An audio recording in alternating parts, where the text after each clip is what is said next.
আসসালামু আলাইকুম। আশা করি তোমরা সকলে ভালো আছো। আলহামদুলিল্লাহ তোমাদের দোয়ায় ও ভালোবাসায় আমিও ভালো আছি। সো আমি তোমাদের ব্যাক বেঞ্চের মনির। বরাবরের মতোই নতুন একটা ক্লাসে হাজির হলাম তোমাদের সামনে।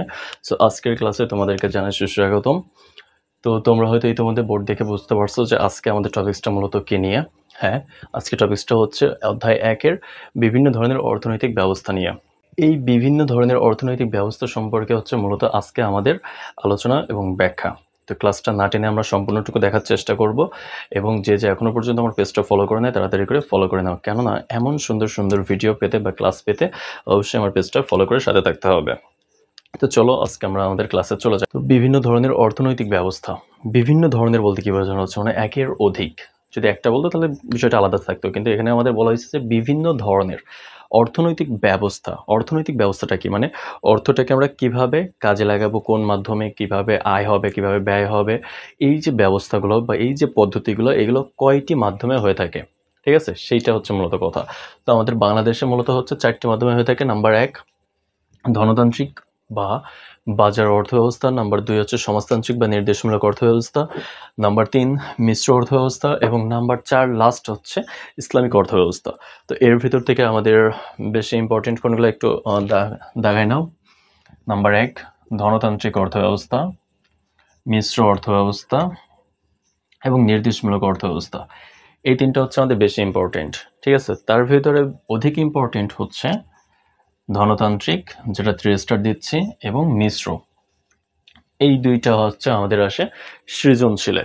এবং এই যে সমাজতান্ত্রিক বা নির্দেশমূলক, এটাও আমাদের সৃজনশীলে মাঝে মধ্যে আসে, অথবা আমাদের হচ্ছে অনুধাবনমূলক প্রশ্ন, মানে 2 মার্কের অ্যান্সারে আসে। তো আমরা হচ্ছে মূলত আজকে এই 4টি অর্থব্যবস্থা নিয়ে হচ্ছে আলোচনা করব, ঠিক আছে। তো চলো ক্লাসটা আমরা শুরু করি আজকের। ধনতান্ত্রিক বা বাজার অর্থব্যবস্থা। সো ধনতান্ত্রিক বা বাজার অর্থব্যবস্থা কাকে বলে? এটিও এমন একটি অর্থব্যবস্থা যে অর্থব্যবস্থায় উৎপাদনের উপাদানগুলো ব্যক্তি মালিকানাধীন এবং প্রধানত বেসরকারি উদ্যোগে সরকারি অর্থব্যবস্থা ছাড়াই স্বয়ংক্রিয় দাম ব্যবস্থাটি পরিচালিত হয় বা কার্যক্রম হয়।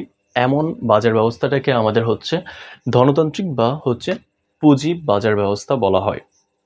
এই বাজার ব্যবস্থায় কিছু আমাদের বৈশিষ্ট্য আছে, যেমন সম্পদের ব্যক্তি মালিকানা, তারপরে হচ্ছে মুনাফা অর্জন, ব্যক্তিগত উদ্যোগ, অবাধ প্রতিযোগিতা, ভোক্তার স্বাধীনতা, আয় বৈষম্য। এই ধরনের বিভিন্ন ধরনের বৈশিষ্ট্য আমাদের এর ভিতরে দেওয়া আছে। তো আমরা হচ্ছে সেগুলো পড়ার চেষ্টা করব এবং দেখার চেষ্টা করব। তো তার আগে একটা কথা বলে দিই যে আমরা এই ধরনের অর্থব্যবস্থার ভিতর থেকে কোন কোন বিষয়গুলো মূলত আমরা পড়ব। অর্থব্যবস্থা থেকে আমরা হচ্ছে প্রথমত পড়ব এই সকল অর্থব্যবস্থা কাকে বলে, মানে হচ্ছে সংজ্ঞা।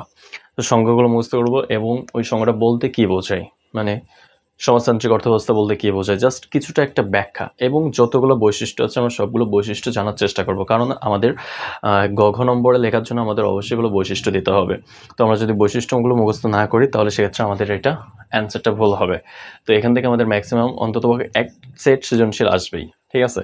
তো সেক্ষেত্রে আমাদের ওই একটা সেট কমপ্লিট করার জন্য হলেও আমাদের হচ্ছে এই 3টা অর্থব্যবস্থা আমাদেরকে মুখস্থ করতে হবে। এবং লাস্টে এই যে ইসলামিক অর্থব্যবস্থা, এইটা হচ্ছে আমাদের হচ্ছে বহু নির্বাচনীতে বেশিরভাগ ক্ষেত্রে, মানে ইসলামিক বিভিন্ন ধরনের নিয়মকানুন, নীতিমালা, বিধিবিধান মেনে যে অর্থব্যবস্থাটা পরিচালিত হয় সেটা হচ্ছে আমাদের ইসলামিক অর্থব্যবস্থা। তারপরে হচ্ছে মিশ্র অর্থব্যবস্থা। মিশ্র অর্থব্যবস্থাটা কি? যে অর্থব্যবস্থায় ব্যক্তিগত উদ্যোগ, সরকারি উদ্যোগ, বেসরকারি উদ্যোগ এবং সমাজ বা রাষ্ট্রের সকল ধরনের হচ্ছে আলাপ আলোচনা বা উদ্যোগ নিয়ে যে অর্থব্যবস্থাটা পরিচালিত হয় সেইটাকে মূলত আমাদের বলা হচ্ছে মিশ্র অর্থব্যবস্থা। তারপরে আছে সমাজতান্ত্রিক বা নির্দেশমূলক। সমাজতান্ত্রিক বা নির্দেশমূলক কথাটার দ্বারা আমরা বলতে পারি যে সমাজের ভিতরে বিভিন্ন ধরনের মান্যগণ্য বা হচ্ছে ক্ষমতাশীল ব্যক্তিরা তারা তাদের নিজেদের ইচ্ছা মতো তাদের সমাজটাকে চালায় বা বাজার ব্যবস্থার উপরে প্রভাব ফেলে। তো এই ধরনের বিষয়টা হচ্ছে নির্দেশের উপর দিয়ে যাচ্ছে। তো এই জন্য আমাদের হচ্ছে সমাজতান্ত্রিক অর্থব্যবস্থাকে অপর ভাষায় নির্দেশমূলক অর্থব্যবস্থাটা বলা হচ্ছে।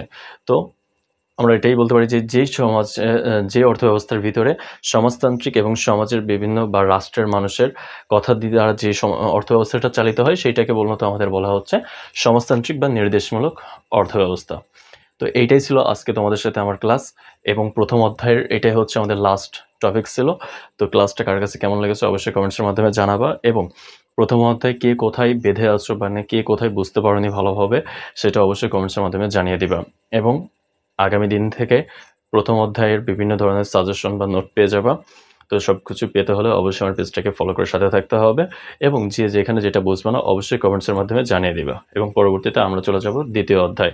তো প্রথম অধ্যায়ে কার কোথায় কী ধরনের সমস্যা আছে অবশ্যই কমেন্টসের মাধ্যমে জানিয়ে দিবা, ঠিক আছে? এবং ক্লাসটা ভালো লেগে থাকলে অবশ্যই তুমি তোমার বন্ধুদের মাঝে ছড়িয়ে দিবা বা শেয়ার করে দিবা যাতে তারাও ক্লাসটা দেখে কিছুটা উপকৃত হতে পারে।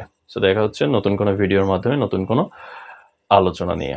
সে পর্যন্ত সকলে ভালো থাকবে এবং আমার জন্য দোয়া করবা। আল্লাহ হাফেজ।